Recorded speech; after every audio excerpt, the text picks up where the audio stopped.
Que Dios te bendiga ricamente. ¿Te has preguntado por qué si estás viajando en ómnibus y hay una frenada, tu cuerpo se va hacia adelante? Eso es por el primer principio de la ley de Newton, o primera ley de Newton, o principio de la inercia. ¿Qué es lo que dice el principio de inercia? Dice que todo cuerpo que está en reposo o en movimiento tiende a permanecer en ese estado hasta que una fuerza externa se ejerce sobre ese cuerpo.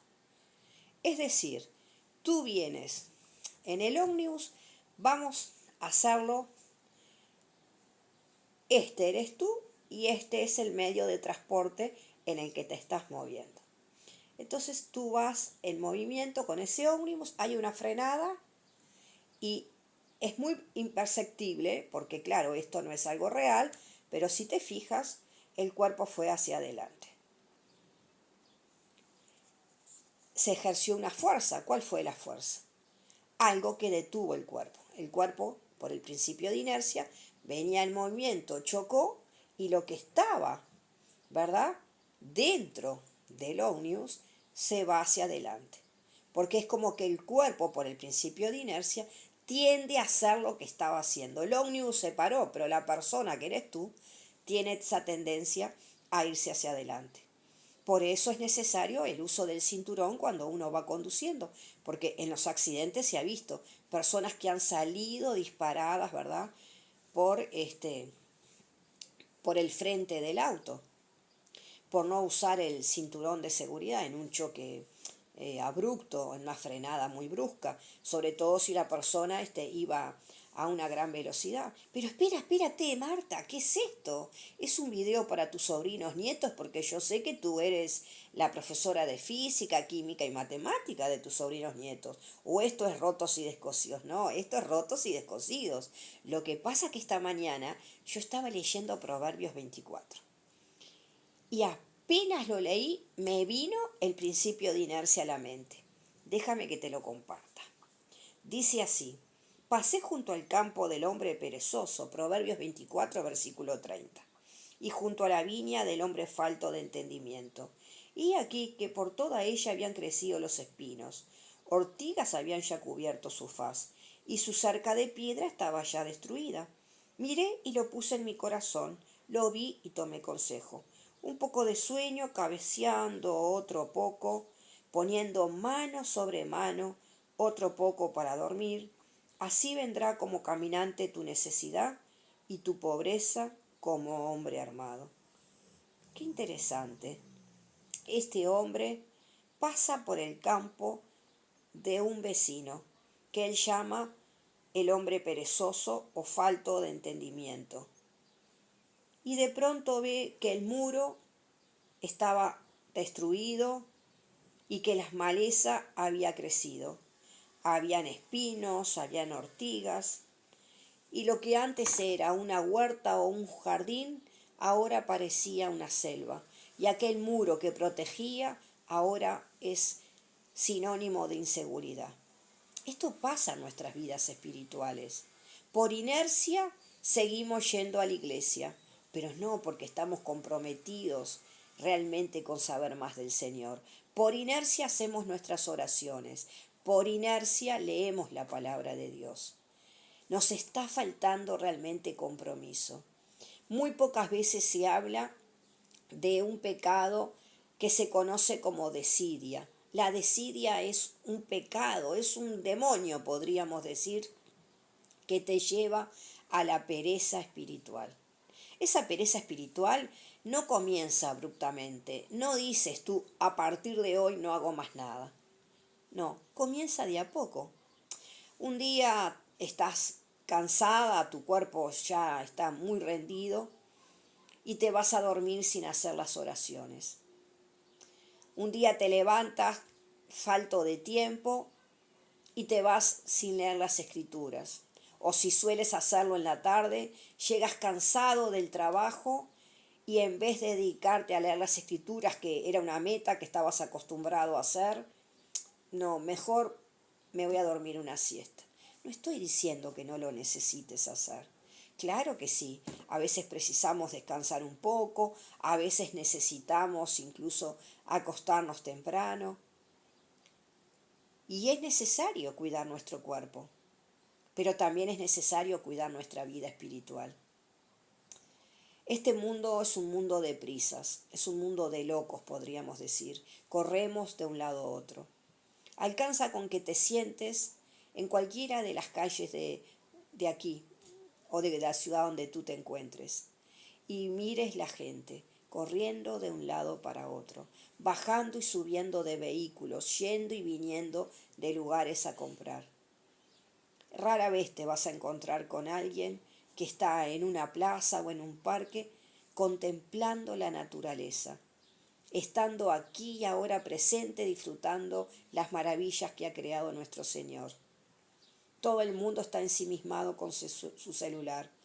Todo el mundo está en un movimiento y en un repiqueteo de voces, de imágenes y de cosas que hacen que su mente esté saturada. Esto comienza de a poco. La desidia, como te decía, no es algo abrupto. Se comienza un poquito hoy, un poquito mañana. Y así vamos teniendo un evangelio que es poco comprometido, poco radical. Es más bien un evangelio por inercia, como esto, ¿verdad? De lo que te expliqué del movimiento de los ómnibus. ¿Sabes que el ómnibus o colectivo, como le dicen en Buenos Aires, es un medio de transporte universal, en todas partes del mundo está? Pero ¿sabes dónde surgió el primer ómnibus? Surgió en la ciudad de Buenos Aires.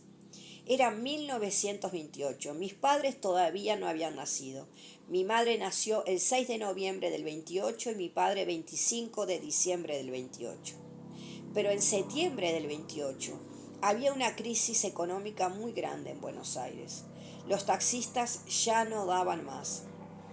Poca gente se estaba subiendo. Y de pronto comienzan a conversar entre ellos y se dan cuenta que necesitan hacer algo o se van a quedar sin poder mantener, ¿verdad?, sus necesidades básicas y alimentar a su familia. Así que conversando entre ellos surge la idea de crear un medio de transporte que haga un recorrido fijo y puedan ir varias personas. Fue tan exitoso eso que luego comenzaron a surgir ómnibus, es decir, al principio en sus propios taxis hacían esos recorridos, colocaban carteles escritos a mano, el del recorrido que hacían, hasta que luego alguien con mucho poder adquisitivo y con un poco más de ingenio dijo, vamos a hacer que se construya un medio de transporte más grande en el que entren más personas. Y ahí surge el ómnibus o colectivo, o como le dicen en Buenos Aires, va, en toda Argentina le dicen bondi. Algunos también acá le decimos el bus.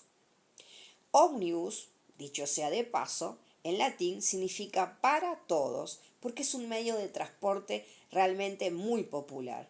Pero mira que no le fue fácil al ómnibus cuando surgió. El tranvía era la competencia que estaba primero y comenzaron a haber muchos problemas entre las compañías de tranvías y el surgimiento del ómnibus, hasta que después los tranvías desaparecieron y los ómnibus se quedaron.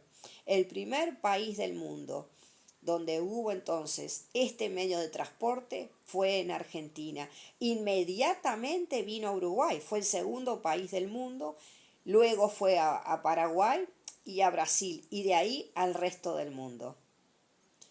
Es interesante este tipo de cosas porque nos hace pensar en las mismas herramientas que yo le doy a mis pacientes cuando tienen desidia, porque también en la depresión hay desidia.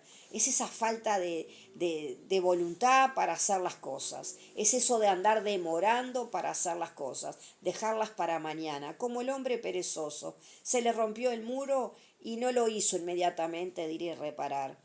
El pasto empezó a crecer y lo fue dejando, y llegó un momento que los cardos y las ortigas, aquello era terrible. Y se convierte no solamente en un hombre perezoso, en un hombre falto de entendimiento, sino en un hombre que deja brechas en su vida, y por esas brechas puede entrar el enemigo. mucho más en nuestra vida espiritual. Hay una herramienta que yo le doy a mis pacientes cuando sufren de desidia en el plano de la depresión, que creo que para el plano espiritual te puede venir bien. ¿A qué me refiero? Es una técnica de preguntas. La primera pregunta que se tiene que hacer es: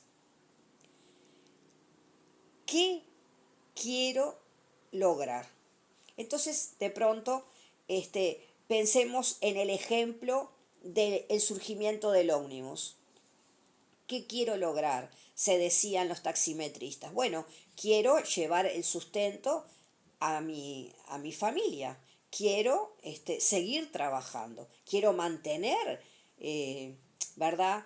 A los que me rodean. Quiero ayudar. Quiero poder sostener a mi familia económicamente. Quiero mantener mi hábito de trabajo. No quiero quedarme desocupado. Eso es lo que quiero. Entonces, la segunda pregunta es: ¿cómo? ¿Cuáles son los recursos que tienes?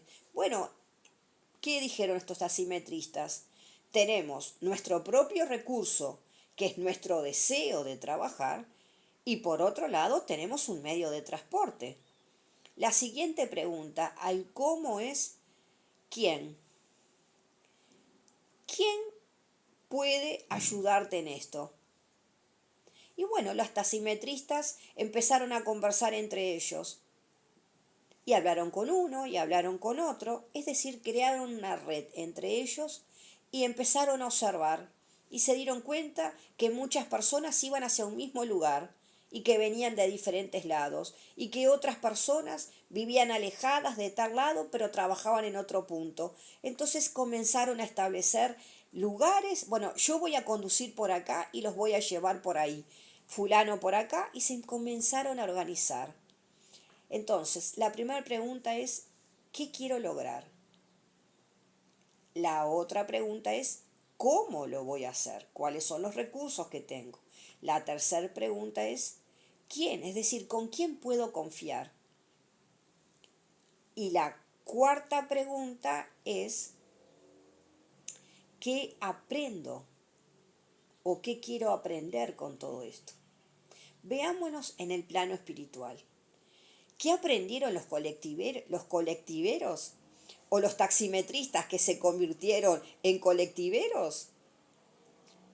Aprendieron que cuando tú tienes una meta y tienes un sueño y buscas en ti los recursos y confías y te asocias con otros para lograr esa meta, puedes alcanzar aquello que te has propuesto. Y sobre todas las cosas, dieron lugar a algo nuevo. Esta herramienta tú la puedes aplicar en el plano espiritual. ¿Qué quiero? Quiero vencer la pereza espiritual. ¿Cómo? Bueno, ¿cómo lo voy a hacer? Me voy a poner una alarma en el celular y voy a decir todos los días a tal hora, sí o sí, voy a leer la palabra de Dios. A tal hora o a tal hora voy a recordarme que tengo que asistir a la reunión de la iglesia, ya sea para la oración o ya sea para la reunión dominical. ¿Quién? ¿Quién puede ayudarme en esta pereza espiritual que tengo? Bueno, en primer lugar, el Espíritu Santo. Habla con tu Padre Celestial. Dile que te inunde con su Santo Espíritu para no perder conexión con Él. Y hazlo en el nombre de Jesucristo.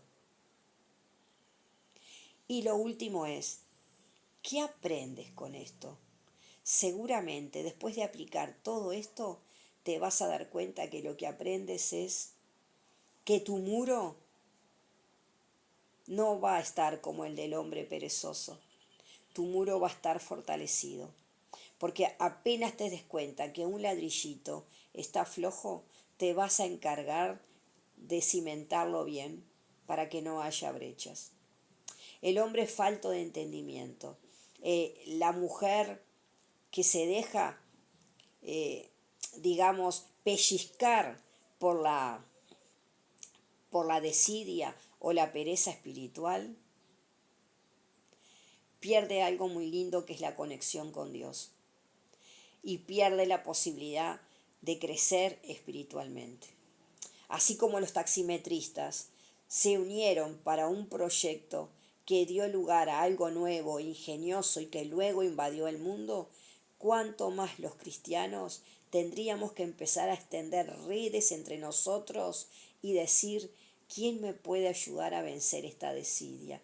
¿Quién me puede ayudar a no vivir un evangelio por inercia? Yo quiero vivir un evangelio porque tengo un compromiso interno, porque amo a Dios, porque me siento comprometida, porque quiero seguir contagiando a otros mi entusiasmo. Y quien no te diga que de todo ese empuje tuyo y de otros contigo y entre todos se logre algo nuevo. Recuerda que todos somos pecadores arrepentidos, pero hay un Señor que es Jesucristo que está dispuesto con su gracia a perdonarnos siempre. No perdamos la conexión, no dejemos que este principio de inercia sea el sinónimo de nuestra vida cristiana. Que en nuestra tumba no diga, fue un cristiano por inercia. Que siempre la gente nos recuerde que fuimos cristianos comprometidos, en movimiento. Porque recuerda que el principio de inercia dice que si no se ejerce una fuerza externa a un objeto que está en movimiento, sigue en movimiento. No te quedes en reposo.